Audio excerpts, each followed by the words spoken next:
Hi, it's me again. This is 607 and I am playing Toy World Aquatica by Sketch 2. This track was published in 2008 and it is the last track that he published for a while. The next track he published was for Revolt 1.2, which was released in 2011. This is quite a nice track. Interestingly, there's one part that people often didn't like. I will point that out when we get to it. But here you can see it's very atmospheric. It has a nice idea, an underwater toy world, and it races very well. This is a tricky part, that's very fun. And you have a nice jump here. I like that it fits so well with the stock toy world tracks, and yet it is completely original, really. Lots of things are different. Okay, and here's the shark. Lots of people don't like this part, and this part is even more hated because the ship you almost always don't make the jump, and if you go to the left or to the right there instead of to the middle, which jumping out of the shark you can't see where the middle is, you reposition. So that's why people usually didn't like this track.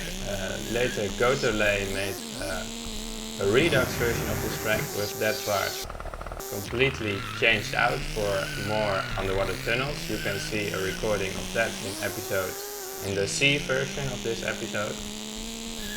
And also an issue with this track was that the AI didn't know where to go right at the beginning, but that was fixed by Mighty Cucumber along with fixes for several other tracks.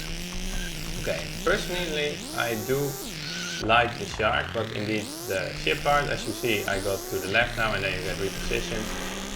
Maybe the ship part shouldn't have been there, and from the shark it should just go right back into normal territory, or the ship part should have been a bit larger, where you could actually, with any reasonable angle you could jump, that you would make the jump and not get repositioned or land on your back.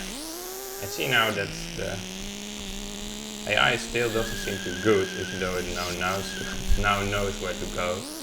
But or I'm just racing well, but I don't expect that to be the case. Oh yeah, there are a few glitchy parts here in this shark. That is an issue, of course. And when you first play this, you have no idea what's going on here. I guess the idea is if you jump out of his mouth. Even if you take it straight on, then it's also not right because you drive into the wheel there. So really, I do not know what the idea behind the ship part was. But for the rest, this is a great track, even though I can understand that some people don't like the shark part. And I would really recommend to try this track, but also try the Goteley's Redux version to see if you might like that version better, because it is a lot more streamlined, like the rest of the track is. I hope to see you later for another video in another session, because this is the last video that I'll be recording today.